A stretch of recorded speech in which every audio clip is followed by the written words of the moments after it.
tak byl púšťa.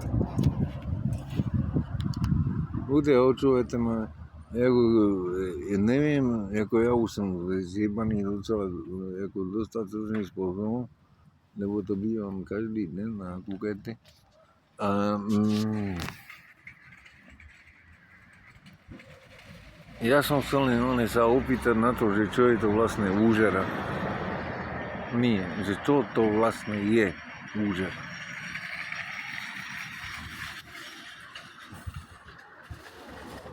Že čo to vlastne je úžera. Čo to vlastne je úžera. V banke splácam asi 12 rokov jeden úver. Nie je veľký.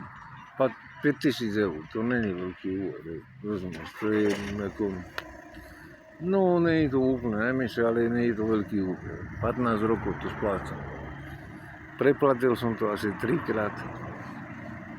To je jedna vec. Čo je to vlastne úžera? 3-krát som to preplatil. A mestu dlžím 20 eur pokuty za parkovanie, áno? Za parkovanie.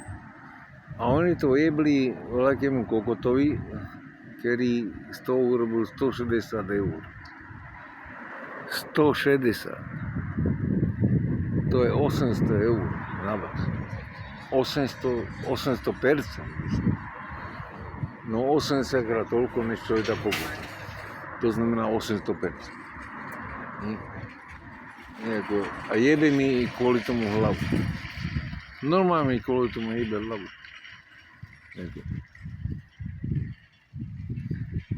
Takže tá banka je VUB.